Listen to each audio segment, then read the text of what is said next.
Madam, please go ahead.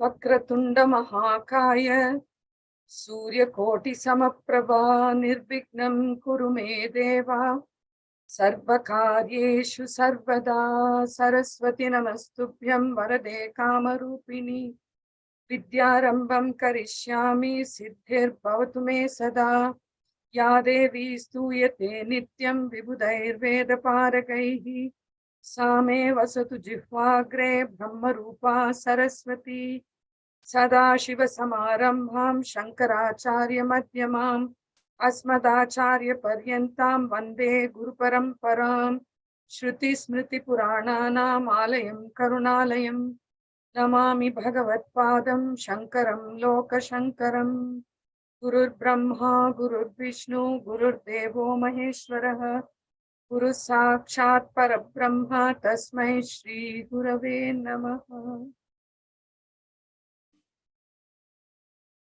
Swagatam and welcome to all of you to this evening's webinar. It is brought to you by Indica's Center for Soft Power. We are celebrating the Indian Heritage Week. So we are celebrating the intangible heritage of chanting. It appears that there was an influential thinker in the 20th century who said that heritage and culture cannot just be confined to tangible heritage or buildings or structures or art and aesthetics that we can see, because the intangible heritage is what carries forward one's culture. And so we felt that in the whole week, we thought the most important thing that we should do is celebrate our intangible heritage of chanting. And it so happens that UNESCO has also declared Vedic chanting and the Ladakhi Buddhist chanting as intangible heritage. But we have today invited a monk of the Tibetan order, Karma Rinpoche ji, to speak on the general idea of chanting in the Buddhist tradition. And we have Swamini Brahma Pragnananda to talk about Vedic chanting, and we have Dr. Kundan Singh to set the whole forum alive and to give us a background of the importance of chanting as an intangible heritage of the world. And I will give it over now to Varsha to introduce all our speakers and take it forward. And thank you all for being here. And I have to apologize, even though he didn't expect it, that we have Dr. Kundan. We have woken him up at 5:30 in the morning today. He lives in San Francisco. And it was very nice of Swamini Amma and Karma Rinpoche ji to so spontaneously accept when we made the request to them. So I will hand it over to Varshana. Namaskar, everyone. I'm very pleased to introduce the speakers for today. First, we have Swamini Brahma Pragnananda Saraswati. Swamini Amma is a traditional and contemporary teacher of Advaita Vedanta and a Hindu monk. She completed an intensive 3.5-year course in Vedanta and Sanskrit in the year 2013 at Ashavidya Gurukulam in Coimbatore under the tutelage of Pujya Swami Dayananda Saraswati ji. Prior to that, for more than 12 years, she studied Vedanta with Swami Brahma Vidyananda ji in Bombay alongside work. Swamini Amma completed her MPhil in psychology and MA in clinical psychology in 1996, both at SNDT University in Bombay. Swamini Amma conducts courses and immersive retreats on Vedanta and Dharma for different groups in Bombay and for people across the world. In 2018, she co-founded the first Vedic Wisdom Festival, a 2-day curation of talks by wisdom masters in Bombay with Swami Brahma Vidyananda. She has presented many papers at conferences on Indian psychology and Vedanta. She conceptualized and mentors a program for children called SHINE, Spiritual Heritage of India for Next Generation Empowerment, and has conducted leadership programs for this youth. Pranam Amma.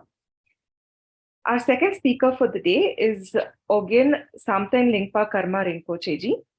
Karma Rinpoche ji is a reincarnated yogi from the Vajrayana tradition of Tibetan Buddhism. He's from the lineage of Himalayan yogis. Rinpoche ji champions sustainable ecology and environment. His effort on social cohesiveness and universal compassion through commitment to protecting and restoring the environment is commendable. He has afforested over 100 acres of deforested land in the Tibetan settlement at his home state in Karnataka. The effort has been led by him with the collaborative efforts of world-class scientists, national leaders, and local population, both from the Indian and Tibetan diaspora. The afforested land has provided a home for a variety of native plant and tree species, small animals, and birds. A deeply spiritual effort in this lifetime of work in ecology and environment has inspired many. Rinpoche is the chairman of Bodhisattva Trust MRC, Bailakuppe in Karnataka. Pranams, Rinpoche ji. Our final speaker for the day is Dr. Kundan Singh.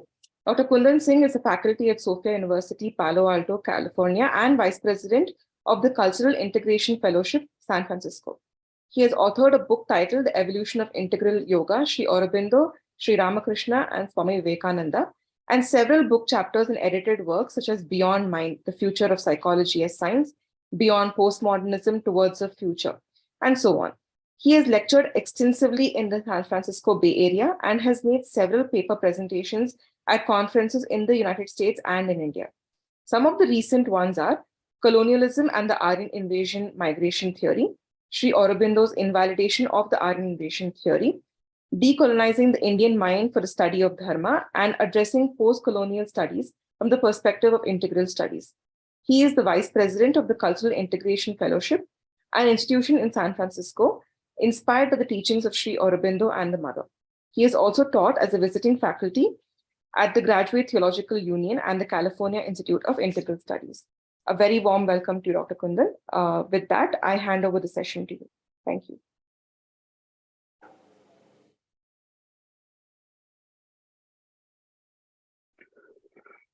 Thank you, Varsha ji, for your kind words of introduction. Thank you, Vijay Lakshmi ji, for inviting me and Intech Academy as well. It's wonderful that we are celebrating the Heritage Week.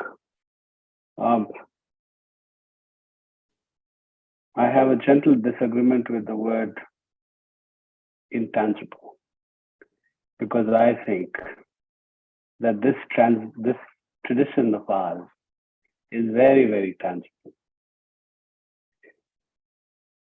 It becomes intangible only when we take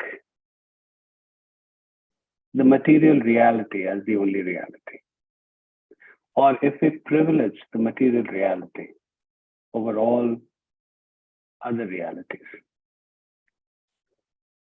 Different traditions since antiquity in India have spoken about different levels and planes of consciousness. There's one plane, the material plane, which is visible through our five senses, but there are many levels and planes of existence that can be accessed through subtle senses which are behind the gross senses.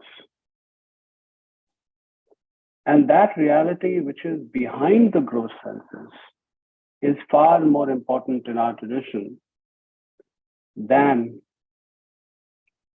is the level of consciousness which is apparent to the gross senses.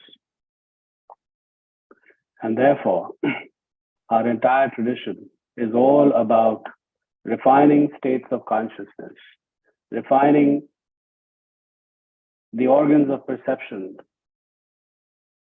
and transcending the mind in order to get to a reality which is more subtle and more powerful. In contemporary world, what has happened is that there are two philosophical schools that have become very dominant. And it is basically because of the dominance of these two schools that the darshana of our tradition has sort of taken a backseat. So let me talk about these two schools just for a little bit. One is the school of positivism, and the other one is the school of rationalism. Positivism, in very simple terms, says only that is real and worth investigating, which can be accessed through five senses. What cannot be accessed through five senses does not exist, and it certainly is not worth investigating. Rationalism, most of us will be familiar with it. Rationalism simply says that reason is the ultimate instrument of investigating reality. Now, however, if we look at our traditions, whether it is Vedantic or Buddhist, there's a clear emphasis which says that reason is limited. Reason cannot take us to the ultimate reality. Reason, along with mind, is just a plane of a consciousness. It is an intermediary plane of consciousness. And therefore, reason will have to be transcended and mind will have to be transcended. And that is why in our traditions, you find extensive discussions on the transcendence of reason as well as mind. But our traditions are not anti-rational, and they are not anti-mind either.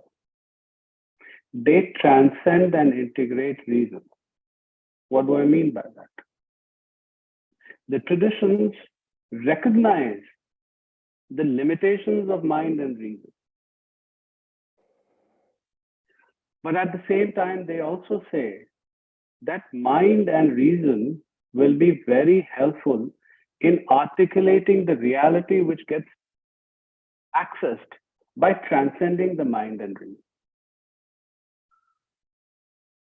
This point becomes extremely important because during the colonial period, the Indian traditions have been designated as speculative as well as irrational. So this correction becomes very, very important, and it becomes even more important in the current times because our entire educational system that we find is basically a repository of what was left behind by the colonials. We haven't really deconstructed or critically examined the system which was left behind. The process is going on, and all of us who are involved in recovering the tradition which is considered intangible to be speaking about these matters. Swamiji is here. I would talk a little bit about Vedanta. Vedanta says that it is very important to realize, first intellectually and then experientially, that we are not the body, we are not emotions, we are not even the mind. We are that ultimate. We are that self. We are that Brahma, which has become everything. One Brahma, which is manifesting in everything. One Brahma, which has become everything.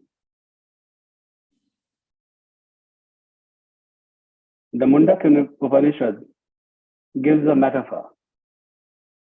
It says that just as a spider emanates web out of itself and enters into it, Brahma at some point in time emanated space, time, and causation and entered into it, giving rise to different planes of consciousness, which are designated as Annamaya Kosha, Pranamaya Kosha, Manomaya Kosha, Vijnanamaya Kosha, and Anandamaya Kosha.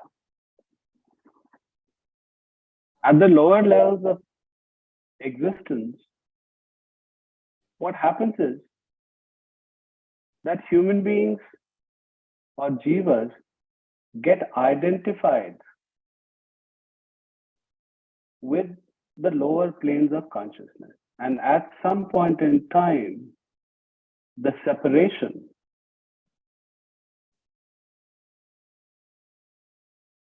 of our existence with the lower levels of jiva becomes incredibly important. And they have suggested different methods and ways. I'm going to just talk about one particular method. And after that, I will come to the importance of chanting. And soon after, I will hand over the stage or the screen to Swaminiji and Rinpoche-ji. So, Vedanta engages in a very simple exercise in terms of distinguishing ourselves from the identification that we make in our usual consciousness with the planes of matter, emotions, and mind. In other words, with Annamaya Kosha, Pranamaya Kosha, and Manomaya Kosha. In other words, with body, emotions, and mind. So what does it do? It says, look around. And when you look around, you find that there are different objects in place. You see different things. You see a chair, you see a table, you see a pen, you see a phone, and various things. Whatever you see basically falls in the realm of objects. This is not very difficult to understand. This is our usual reality. This is how we experience reality on an everyday basis. Then it says that let's take the inquiry a little further. It asks the question, are you able to see the body?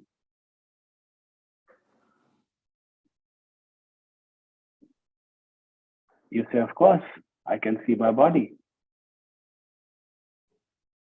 And then it says, given the principle that we have established earlier, whatever you can see is not part of the realm of subject, but it is part of the realm of objects. So what is your body? Is it you or is it an object? It gives you a little bit of a jolt and you say, yes, I can see my body, I can experience my body. All along I have been identifying myself with the body. But body, or rather my body, is not part of my subject. It's an object. I can see it. I can experience it. Vedanta takes the inquiry a little further. It says, what about your emotions? Can you see your emotions? Can you perceive your emotions? And you say, yes. All that I need to do is to step back. And as soon as I step back, I'm able to perceive my emotions.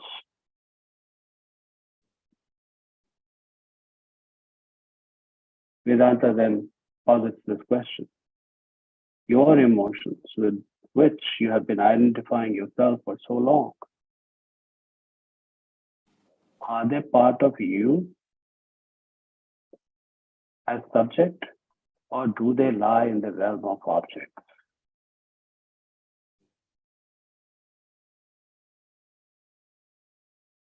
You experience a little jolt. And you say, no. All along, I have been identifying with myself with my emotions. But these emotions are not me. These emotions lie in the realm of object.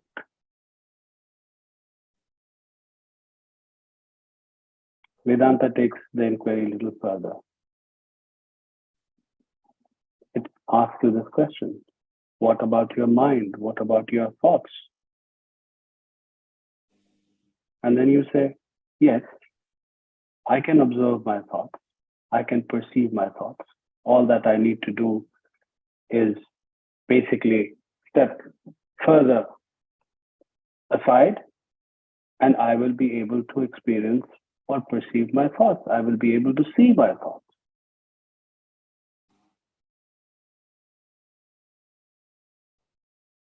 Vedanta does not need to posit the question to you at this point in time. You realize on your own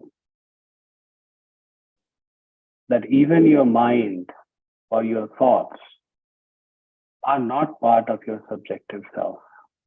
They lie in the realm of objects. And through this inquiry, it shows to you that you are not the body, you are not the emotions, and you are not the mind. You are that. You are that Brahma, which has become everything, which is the only reality. And that reality has to be experienced. First, it has to be intellectually understood. And then, with practices, it has to be experientially realized.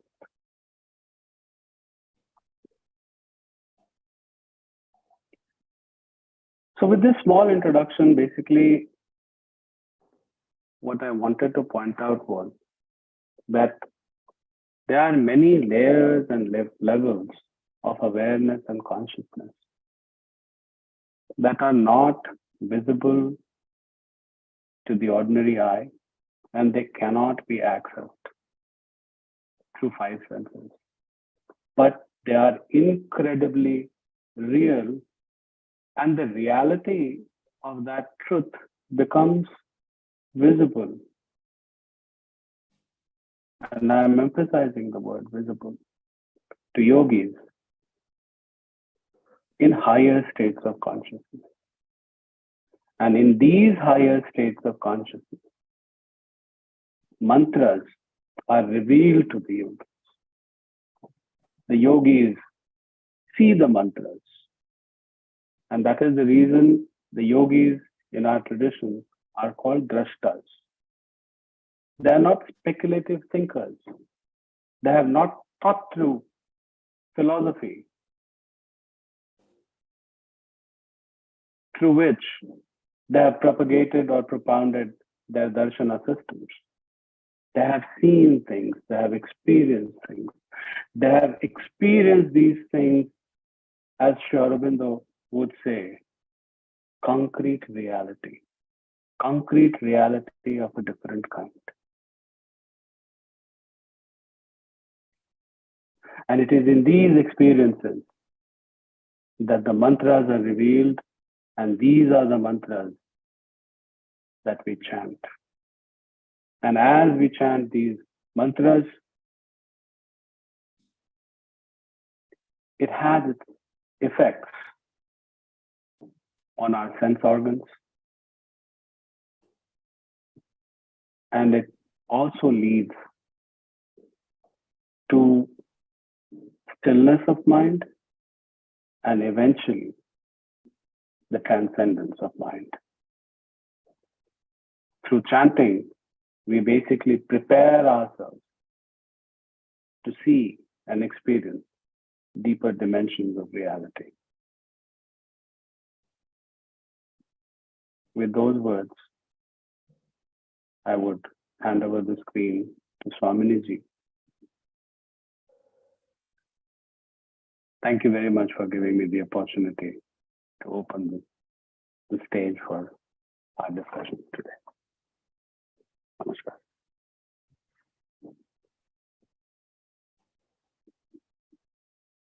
Thank you. Namaste. I'm very happy that Kundanji mentioned that the reality that is understood as oneself is not intangible. So thank you for that disagreement, which is well received. And I wish UNESCO listens to that.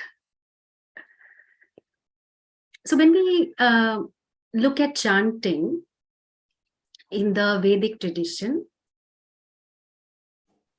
I would like to talk about 4 areas. So one is the chanting of the Veda in the context of yajna, the fire ritual offering, not sacrifice, an offering with reverence. And so much of the Veda, which is revealed knowledge by Ishvara, Bhagavan, is what the rishis have seen, and all of it is used for the fulfillment of the Purusharthas, or rather the 4 human goals, pursuits. Artha, wealth; Kama, pleasure; Dharma, the abiding framework of universal values, the framework of karma; and of course, moksha, freedom while living. So chanting of the Veda is for helping us fulfill all these pursuits. Then there is the scope of chanting that is done in temples. And while I talk through it, maybe I will chant as well. And then chanting as teaching, which Kundanji referred to in the context of Vedanta. So I might quote a section of Taittiriya Upanishad, which is a part of the valedictory ceremony. And then there is chanting in the context of japa. So like a mantra that is taken and then used for one's sadhana, which is initiated by the guru. So if that sounds okay, then I will proceed. Okay. So first of all, the Veda is revealed to us, and Purusha Suktam, which is a very beautiful hymn, both in the Rig Veda and Shukla and Krishna Yajur Veda, one of the 4 Vedas, I'm assuming that is known. Purusha Suktam is about the limitless conscious being from which everything has manifested. And I want to chant one mantra, which says that from this sacred ritual, the Rig, the Richa, that is the mantras of the Rig Veda, the Sama Veda, the Chandas, the different meters have come, and so has Yajur Veda. So the Veda that reveals the truth to us, the Veda that is revealed by Bhagavan to us via the rishis, also tells us that the Vedas have come effortlessly from Bhagavan. Om Tasmad Yajnat Sarvahutaha Richasama Rijagnire Chandagumsi Jagnire Tasmad Yajustasmad Jayata.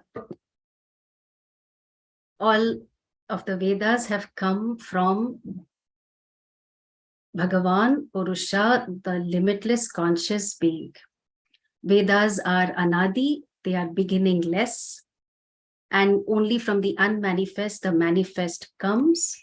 They are apaurushaya, meaning that mantras have been revealed and therefore they are not made of human origin. No one in their creative imagination can create a mantra. It is only revealed and seen. Then, since mantras are so important for the fulfillment of dharma, artha, kama, there are mantras that are chanted before a yajna. So, fire ritual offering. And when we see the glory of the way in which mantras are used, our shraddha in the Veda increases. Because you see, we are very skeptical and cynical people, for good or bad. And so when you see something working, then your shraddha, your trust in the Veda, in Bhagavan, in the Guru, in the Sampradaya tradition, all of it increases, and that shraddha itself is what really blesses a person. So we chant one mantra that is always chanted before a yajna, because we understand that in a yajna where we are invoking Agni, Agni is not just simple fire for us. Agni is Agni Devata. And therefore, we invoke Agni's grace, and sometimes we invoke different devatas, because it's like if I say Rinpoche or I say Kundan. Now, I have just uttered a name, but I am invoking their presence. I am invoking all that they have, available to share with us. Everything gets invoked when you just utter the name of the Devata. They're so powerful. So we do look at this mantra. Om Tachayora Vradimahe Gatoi Yajnaya Gatoi Yajnapataye Devi Swastirastunaha Swastirmanushebhyaha Urdhvanjigatu Bheshajam Shanno Astu Dvipade Shanchatushpade Om Shanti Shanti Shanti. We pray to the one who grants us auspiciousness. May the yajna that we have undertaken be completed auspiciously. We also pray to the one who presides over the yajna. May the devas be auspicious and favorable to us. Because you see, karma is very much like a game of snakes and ladders. You never know what's going to come because karma is not linear. And so we want devas to be favorable and allow those karma to fructify, which will help us in our pursuits. Then may there be auspiciousness for all people. So you note that the mantra before the yajna is not just for I, me, and mine. It is for all the people that is sarve bhavantu. May there be auspiciousness for all people. May the plant kingdom grow well. May there be auspiciousness for birds and animals. And then, of course, we always chant Shanti, Shanti, Shanti 3 times, because we recognize that Ashanti, disturbance, can come from 3 sources. Adhyatmika, my own body and mind, some problems, some aches and pains, which prevent my pursuits or create obstacles. So Shanti from Adhyatmika problems. Then there could be another source of problems which come from people around me who bug me, or maybe bugs also. Adi Bhautika. So may there be Shanti for me from those sources as well. And Adi Devika, what we might refer to as acts of devas, typhoons, cyclones, tsunamis, etc., which could be a potential source of disturbance. So may there be Shanti for all of us from all these different sources. Chanting a mantra is karma, and karma gives us punya. So in the temples, we chant the first mantra of each Veda, which again recognizes that the Veda has come from you, Bhagavan. What is it that we can offer you? So in our offerings, we of course make fivefold offerings referring to Pancha Mahabhutas. So some symbol of all the Pancha Mahabhuta, that what is yours, I offer to you. And therefore, we chant the first mantra of each of the Vedas. So the first one is Rig Veda. So I'll chant all of them. Om Agnime Ele Purohitai Yajnasya Deva Mritbijam Ota Aram Dhat Ratnadhatavam Harihi Om Ishet Dvorjet Vavayavastho Payavastha Devas Vasavita Prarpayatu Shreshtatamaya Karmane Harihi Om Agna Ayahi Vitaye Granano Havyadataye Nihota Satsi Barahishi Harihi Om Shanno Devi Rabhishtaya Apo Bhavantu Pitaye Shanyo Rabhisravantu Naha Harihi Om. First mantra of each of the Vedas to indicate our Shraddha in them, to also perform our duty of Veda Adhyayana. So as a Vedika, as a person who lives the Vedic way of life, one of our duties is the preservation of this precious, glorious heritage that has been given to us, this blessing. And how do I preserve it? By chanting it every day. So depending on which Veda one belongs to and has been initiated into, then one chants that. And of course, in temples, it is done. Then I want to talk about the different aspects of chanting that one must pay attention to. And there too, who else but the Veda will share that with us. So we always chant before every undertaking. And so in the Taittiriya Upanishad, we have this wonderful Shanti mantra. Om Shanno Mitrasham Varunaha Shanno Bhavat Varyama Shanna Indro Brahaspatihi Shanno Vishnu Rurukramaha Namo Brahmane Namaste Vayo Tvabeva Pratyaksham Brahmasi Tvabeva Pratyaksham Brahma Vadishyami Ritam Vadishyami Satyam Vadishyami Tanmamavato Tadvaktaramavato Avatu Mam Avatu Vaktaram Om Shanti Shanti Shanti.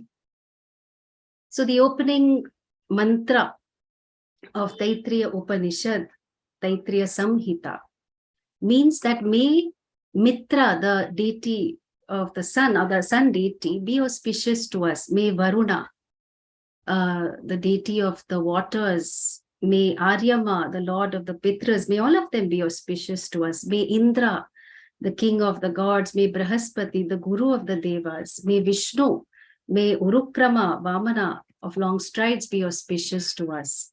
And then what is again very beautiful is that, you know, we say namaste to everyone, people around us. We also say namaste to Devas. And in this mantra, we say namaste Vayo, you know, so Sting, the popular pop musician, said every breath you take, every move you make, I'll be watching you. But here we say namaste Vayo. You know, Vayu, that is always around me, part of which, because of which I'm alive. I revere you. I say namaste to you. And I also declare what I understand to be the truth, which is that you are Pratyaksham Brahma. You are as tangible as it can get. And I also declare you to be that Brahman itself, because in every name and form, all that is here is the limitless consciousness that is Brahman. And that while I say all this, what I am saying is the truth, Satyam Vadishyami. And may all these deities that I pray to, may they protect me, May they protect the teacher. And this is repeated twice because teacher, student, the sampradaya, may the tradition of this knowledge be protected. And we know that the prayer has worked because thousands of years later, we still chant this. And then as Taittiriya continues, it also talks about what are the different aspects of chanting that one pays attention to. So again, for that also there is a chant. Shiksham vyaakhyasyamaha varnaswaraha matra balam samasantanaha ityuktashi ikshadhyayaha sahanau yashaha sahanau brahma varchasam. So this knowledge of shiksha, how things have to be pronounced, is quite a vast body of knowledge. And some of the factors are swara. I mean, first is the varna, the letter. Then is the swara, the accent, is it low, high, medium? Matra, the measure. Balam, the emphasis. Sama, the pace at which one chants. And santanaha, how they join together. So varna, it's so precise that the way we pronounce the letters originate, of course, from the mouth, but how one needs to place the tongue and where it needs to touch so that the right letters emerge are mentioned. So Varna talks about that, like ka, kha, ga, gha are kantavyaha because they come from the throat. Then there are some Varnas, they're letters which emerge when the tongue is touching the palate. Ja, cha, ja, ja. And then there are some other letters when the tip of the tongue touches the roof of the palate. So ta, tha, da, dha, na. And then there are some other letters which are danta, dantya, when the tip of the tongue touches the root of the teeth. Ta, tha, da, dha, na. And then, of course, there are some letters where the lips join when we are pronouncing it. Pa, pha, ba, bha, ma. So, with this kind of thoroughness and precision, there is no way people can pronounce it in a wrong way. Then swara. So if I say Om Bhadrang Karane Bhe, so I just one tiny bit. So this Om Bhadram, nowadays, the swaras in terms of the intonation are indicated in books. So if it is underlined below, then I know that it has to go down. Of course, our chanting teacher would tell us that don't move your head also up and down, because initially she would do that so that we get it, So Om Bhadram, the tone has to lower, and then and then you continue, and then to indicate the letter that is in a high tone, or what we call swarita, Shrunuyama, that ma goes high. So like that, there is, this swara. Then matra. So again, what is the duration of the vowel? Like for instance, in Sanskrit, we will say shantihi. There is no word called shanti, shantihi. But that shantihi, we think that if we are going to elongate, the level of our peace might be higher. So people will say shanti or something like that, but that's not right. Shantihi, that's it. That's the duration of the vowel. And then balam. So, across India and across the world also, depending on whichever is our mother tongue, we might struggle with some letters like ka and kha, the and the, ba, bha. So again, depending on where one is from, India also. So the effort that is required to pronounce a letter is also taught. And the pace of chanting, it need not be so fast that one doesn't understand. It need not be so slow also, but slow chanting is allowed if one is teaching, but it needs to be medium pace, which is that every letter is clearly understood. And then santanaha, because of sandhi rules, the words combine. And so the form of the letter might change. So what we have learned is Samhita Pada. There are different ways, different types of pathas. So we've looked at chanting before a yajna, chanting in the temple, and the different aspects of chanting. Now, there is one section in Taittiriya Upanishad which is referring to teaching. And I'm just wondering, Kundanji, whether I continue or whether we allow Rinpoche to also say a few words. I have not been keeping track of time. So Okay. between the two of you, I think there's an hour. So I think you still have some time. Just give me some time. I'll have to convert the time to India time and see Okay. what the time is there. So yeah, you have a few minutes. Okay, so I'll take a few more minutes and then I'll conclude, yeah? Okay, so then there is this wonderful convocation address in Taittiriya Upanishad. Here is a person who has learned the Veda and is going to now start learning about Dharma.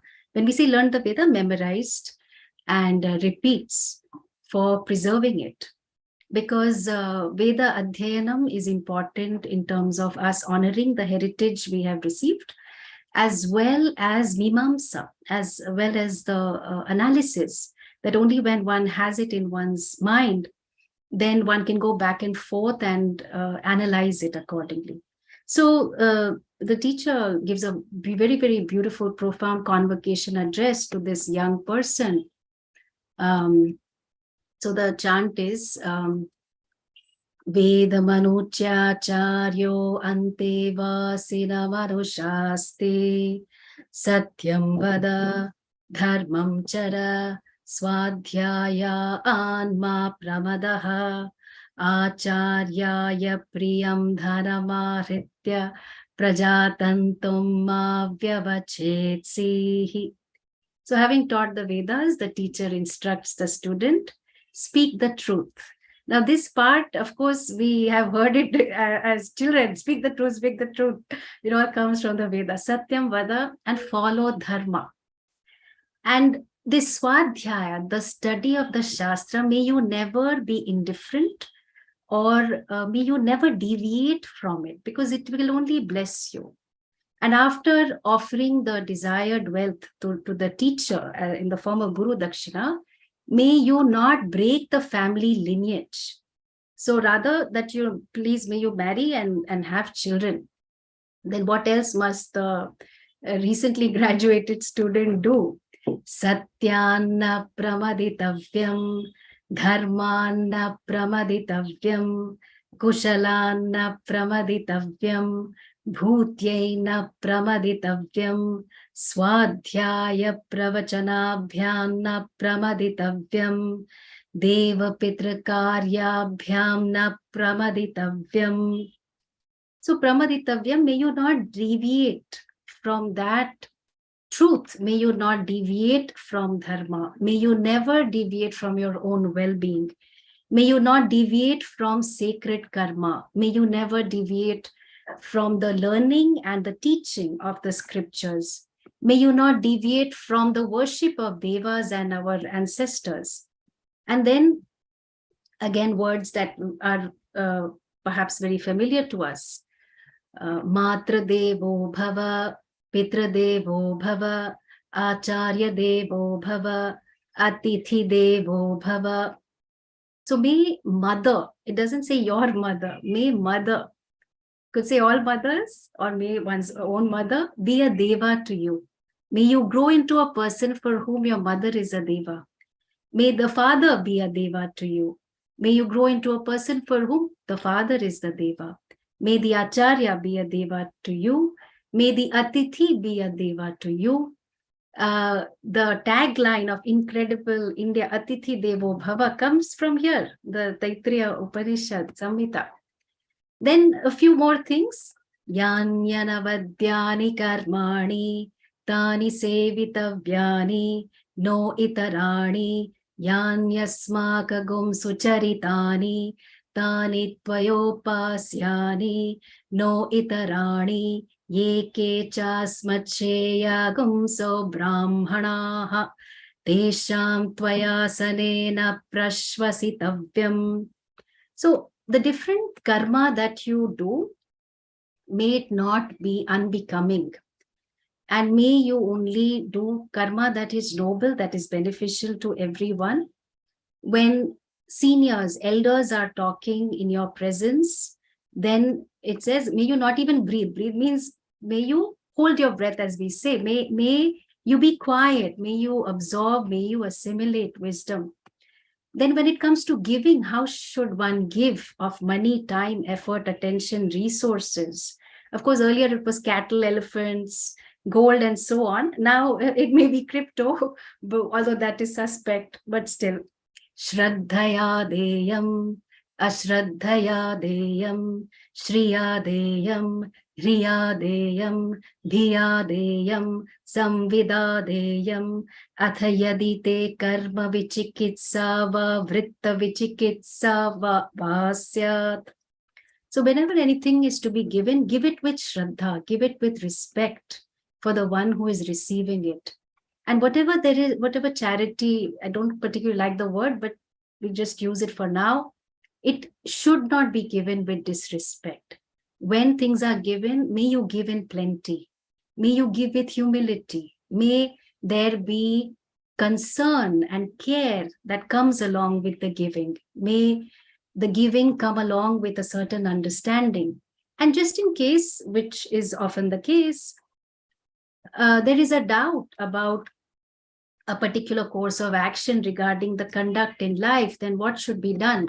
Yete brahmana asammarshinaha yukta ayuktaha aluksha dharma kamasyuhu yata te tatra varteran tatha tatra vartethaha athabhya akhyateshu ye tatra brahmana asammarshinaha yukta ayuktaha aluksha dharma kamasyuhu yatha te teshu varteran tatha teshu vartethaha esha adeshaha esha upadeshaha esha vedo parishat etadanuशासनम् evamupasitavyam evamuchaitadupasyam. There would definitely be wise Brahmins, wise people in that place who are discriminating or experienced. So if you're not sure about how to proceed, then may you consult with them. May you act in a way that they might act in a given situation. If you have a doubt with respect to others, then again, may you seek advice, seek wise counsel, and try and follow their actions more than words which might be liable to interpretation or misinterpretation. And so this is the Esha Upadesha. This is the teaching of the Shruti. It's repeated twice for emphasis. And this is the essence of the Vedas. This is the way to live, and life must be led in this way. And then, of course, we can conclude with the mantra of, maybe all move together. It comes from the Rig Veda. Om Sangachadvam Samvadadvam Sambho Manaam Sijanatam Deva Bhagayatha Purve Sanjadana Upasate Samano Mantra Samiti Sabani Samanam Mana Sahachittame Esham Samanam Mantram Abhimantraye Vasamane Navo Havisha Ajuhomi Samani Vaaku Utis Samana Hridayani Vaha Samanastu Samanamastu Vomano Yatha Avasu Sahasati. Om Shanti Shanti Shanti. And then, of course, we have chanting as a sadhana, which I've referred to. So one takes a mantra. There are dhyana shlokas, shlokas where we visualize, we place the different deities and recognize ourselves to be sacred, and then do upasana or meditate to remove the different obstacles and recognize oneself to be that limitless being. So, Om Shanti Shanti. Shanti.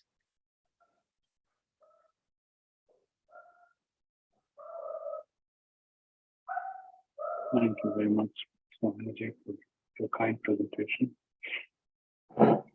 Absolutely wonderful. I'm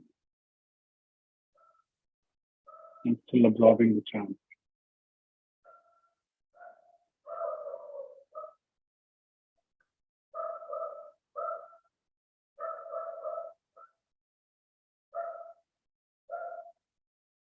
Before I invite Rinpoche to speak, I just want to underline one thing when it comes to the Hindu and Buddhist traditions.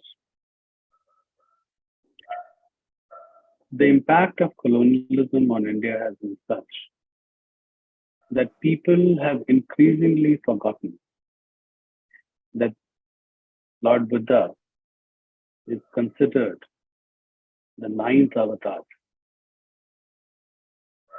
amongst our Dashavataras.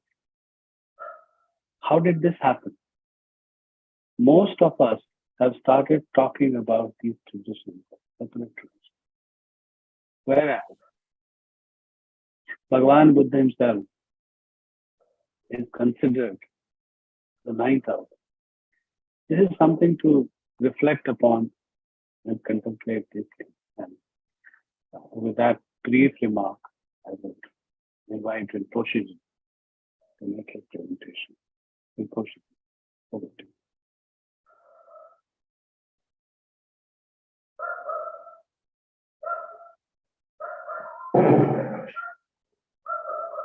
Namaskaram to the Indian Heritage Week, all the panelists and the viewers and the organizing committee.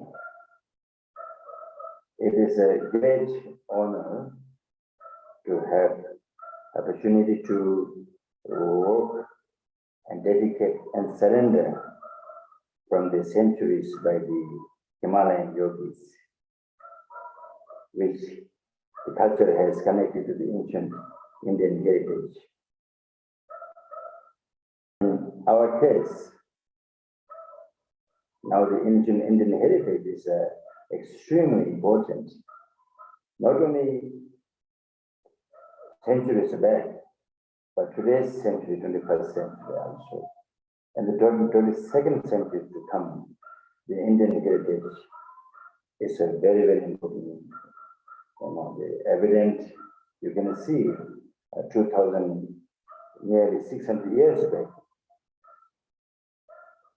the different border, we did not have armies of multi-billion equipment, weapon. We didn't have it 2000 years back. Even a few hundred years back, we didn't have it. It was the ancient Indian heritage, spiritual culture, the Sanatana and the Buddha's culture has for the world peace and harmony, Karuna and Ahimsa culture, way of life. And for that, it is the grand details panelists have shared the ancient heritage teachings and the traditions of the Sanatana, which is very, very inspiring and a touch to my heart that we are dedicating towards to that and entire life. With that said, continue the Himalayan Ladakh, the whole Himalayan Tibet, the whole heritage of the ancient Indian culture is there. So in order to have the happiness, harmony is the very, very essential for daily our life.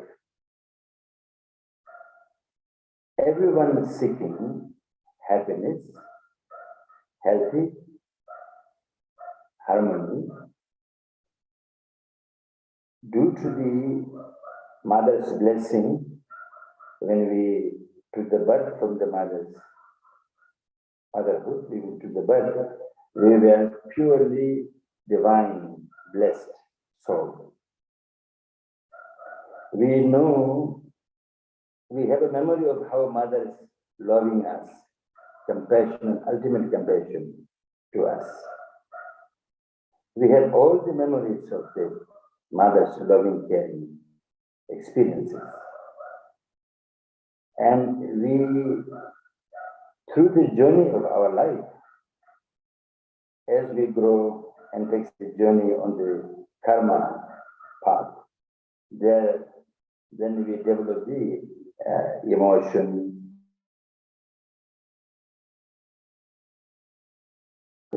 condition, expectation, all sorts of negativities habitually develop, and that habitual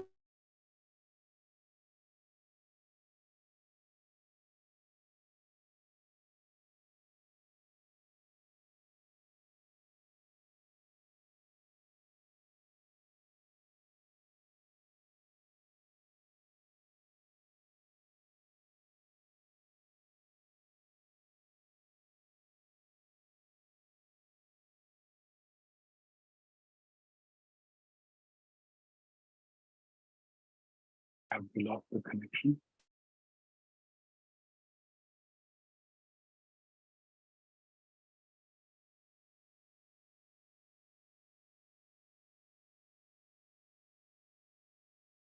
You've just messaged.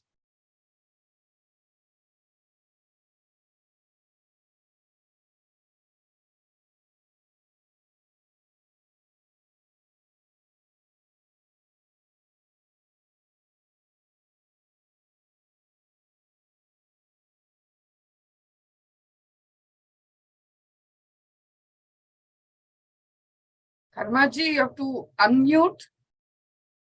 Unmute, please.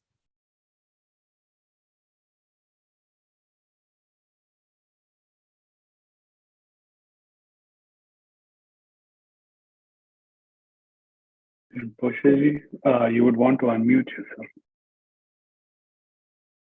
I think we have lost his connection again.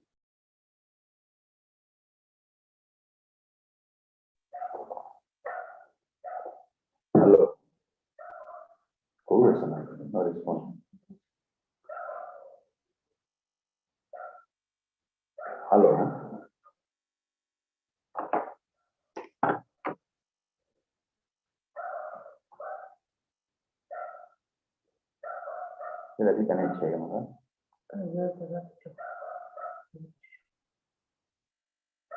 Cheji, please continue. Yeah, can you hear me now? Yes. Oh, I'm sorry for the inconvenience. Something went technically in the system here. So we are on the being through the Kali Yoga time, according to our Vajrayana tradition, you know,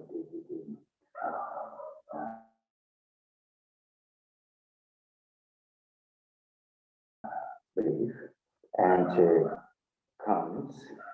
So the compassion will be most essential in order to have a harmony and loving kindness, awakening community, caring each other. Particularly, Vajrayana, Tantrayana, Tibetan Ladakh Buddhism has extensively practices the Tantrayana, Vajrayana practices, where the Guru Padmasambhava practices, and the Machik Labdhan, the one of the foremost renowned enlightened Dakini Tibetan Buddhist tradition in the Ladakh practices, the ultimate compassion, Literally, compassion is to the accelerate to the extent of breathing in and out of the moment. The compassion awareness need to be practiced. Maintain the vows and the samaya.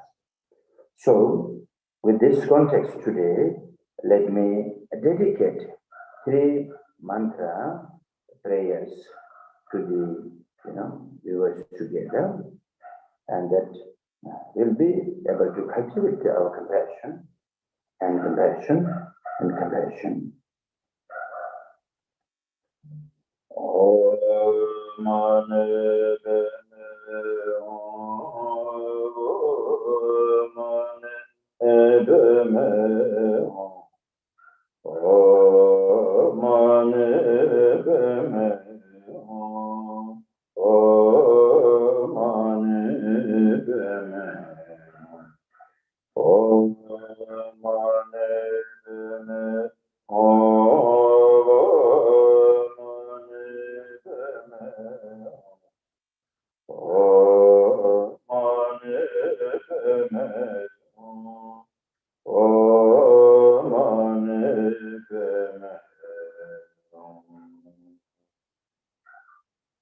This mantra is the Buddha of compassion. Any 6 realm wherever you took birth, to make sure that we remain within ourselves and to the other, compassion, and bodhicitta. Practice all the time. Now I'll go to the Guru Padma Sambhava mantra. This is the Tantrayana, practice of the compassion and the emptiness in one union that protects all the negative energies and develop the compassion in a very, very strong and life. Om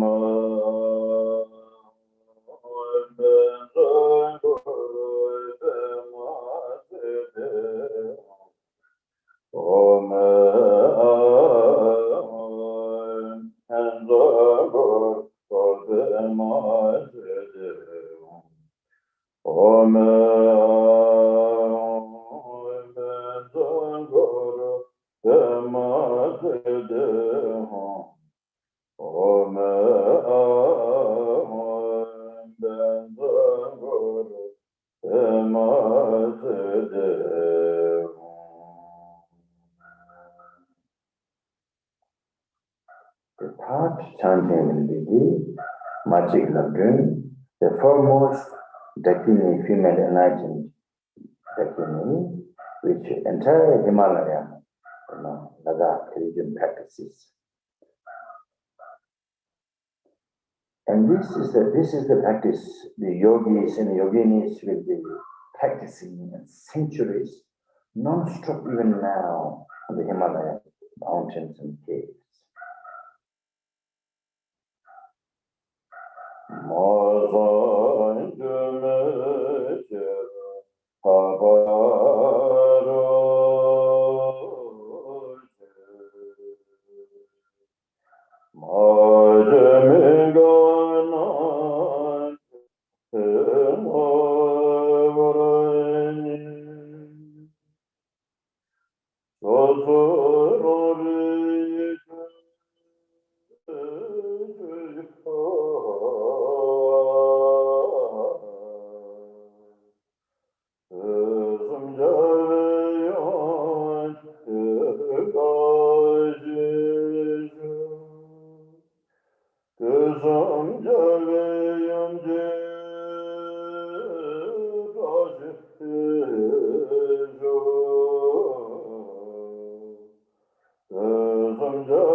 Namaskar for everyone.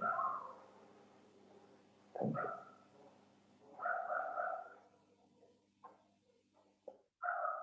Line here somebody.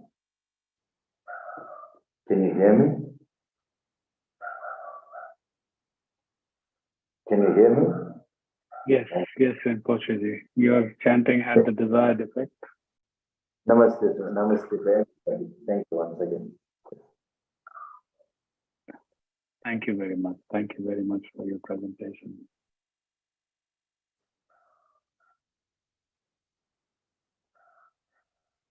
I'm incredibly thankful to Indic Academy for doing this.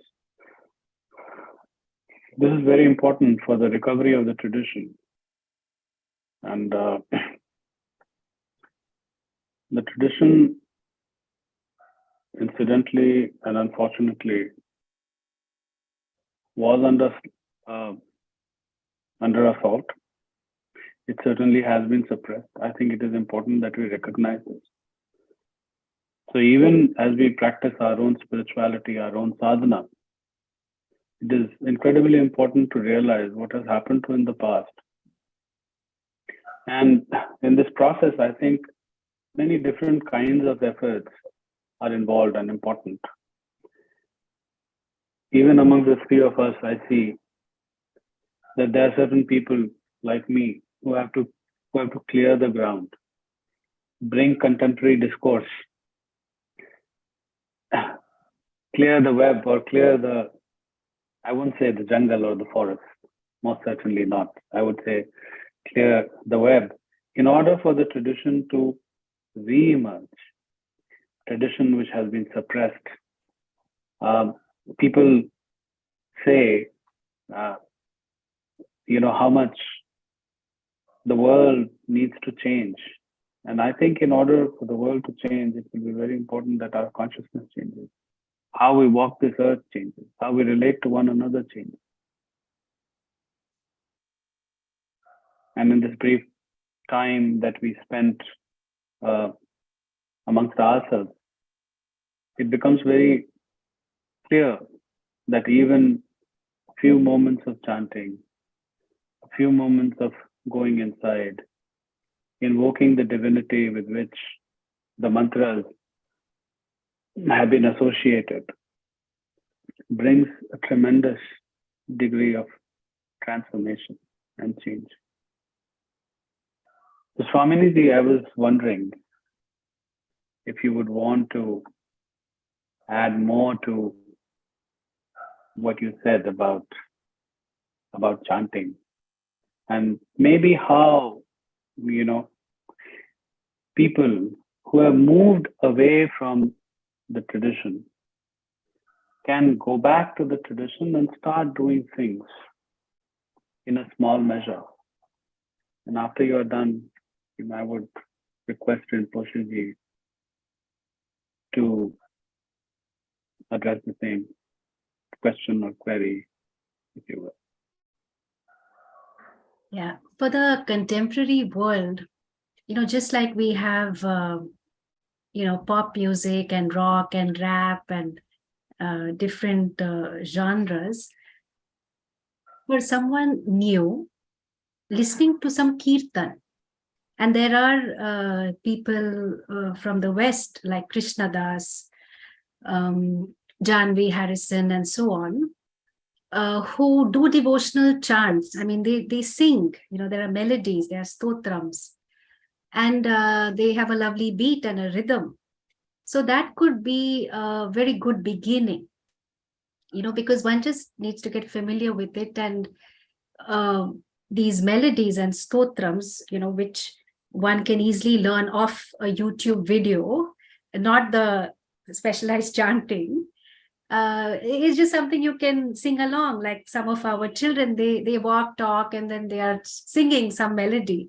But these are all expansive melodies in praise of Bhagavan and invoking a sense of surrender, recognizing interdependency. And then when one's tongue is rolling nicely, then, and one also learns to do puja, a formal action. Just as we relate to our loved ones with different kinds of karma, we can also learn how to do puja. Then again, one's trust in oneself, in life, in other beings increases. And at some point in time, if one inquires into which Veda do I belong to, which Gotra do I belong to, which Sampradaya do I stand in? And then starts to unearth, well, what is it that my ancestors used to do that I would like to carry forward? Because all of us want to make a difference. All of us want to leave a legacy. And we want to be able to figure out what is the kind of legacy that I want to leave behind. Least of all is to carry forward and ensure that families and generations after me are blessed. So then maybe some introduction to chanting can happen, but I would look at it as a long drawn journey. And one needs Atma Kripa. We talk about Atma Kripa, Guru Kripa, and Ishvara Kripa for any spiritual learning. So Ishvara Kripa is very much there. The grace of Bhagwan is there because, we are just in the early stages of Kali Yuga. Lot of access, lot of learning is available. Then to find someone who guides one, Guru Kripa is required. But I think most important is Atma Kripa. How do I seek to bless myself? Is it just a casual affair, or is it going to be a deeper involvement with what I have been born into, and what is my legacy, along with the money and whatever else that I inherit from the family? But a core of the family tradition is the blessings that have come down to us and the devas that have been worshipped by my ancestors, who continue to bless me, but I ignore the one who is in the room, or the ones who are in the room, and I better wake up and at least as a matter of courtesy acknowledge who they are, and then maybe in time seek to relate to them.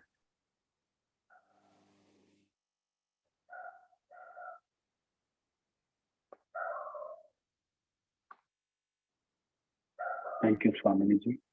Rinpoche-ji, I pose the same question to you. Yeah, maybe not much to say, but probably the little journey for personal life, and a few words if I share it. Ultimately, the entire our ancient Indian heritage and the culture, spiritual, could be the only, not only to the ancient India, but to the whole world. This is the spiritual harmony, wisdom, culture model. The world, all over the world is practicing learning, but also it's very important within our own country. Our people, and especially the younger generation, and to the children, and the parents must remember what they have got the education by their own elderly parents has given them the most important value of the ancient tradition and dharma and the culture.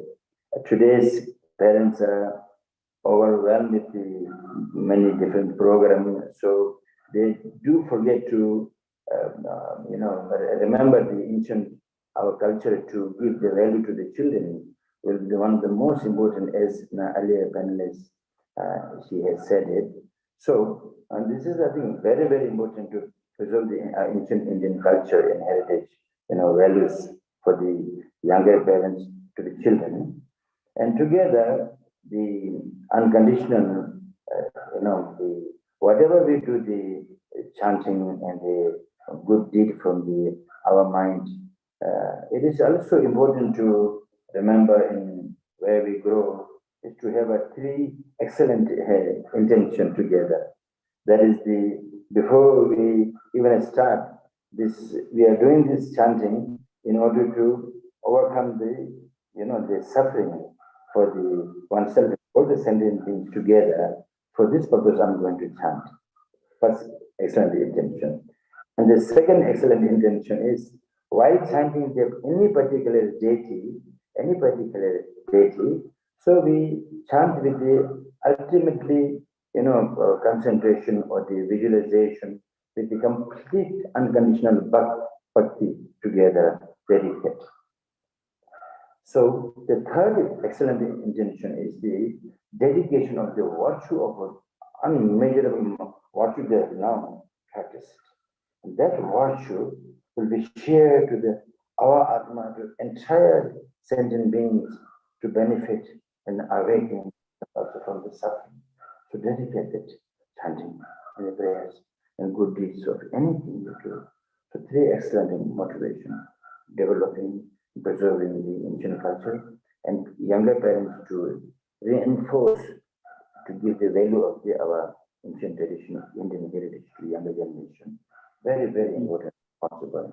And this is the, how they say, this is the most profound gift to the younger generation. We don't need to buy insurance and pay. This is the ancient wisdom, culture, bodhicitta, kindness. We can give this culture and principle to the younger generation. We don't need to buy it. We have heritage, we have it, or we give it within ourselves. Namaste.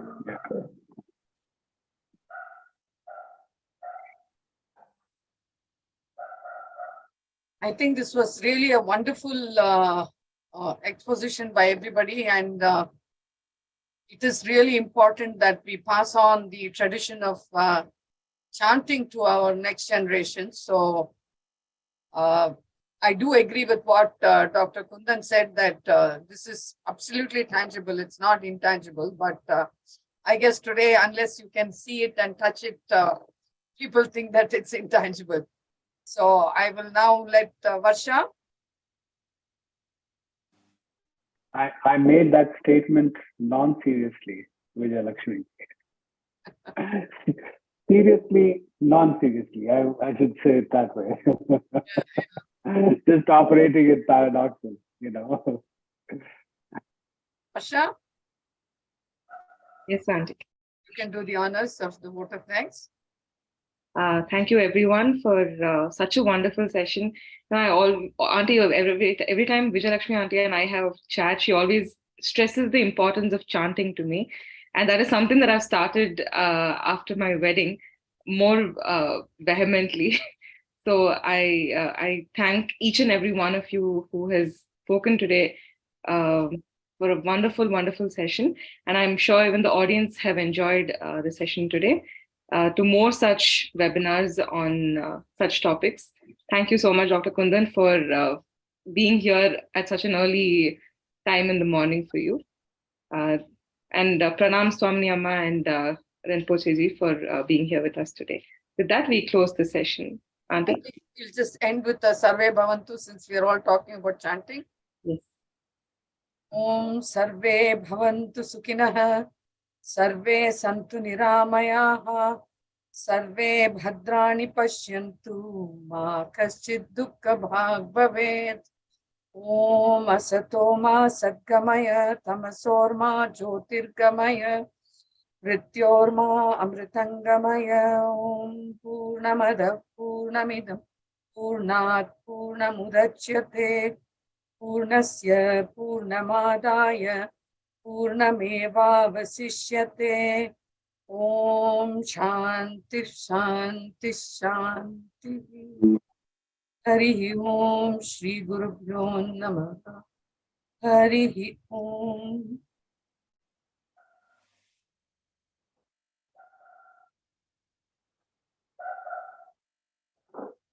Thank you all, and with your permission, we'll end the session now. Thank you very much. Namaste for everyone. Everyone. Namaste. Namaste, everyone.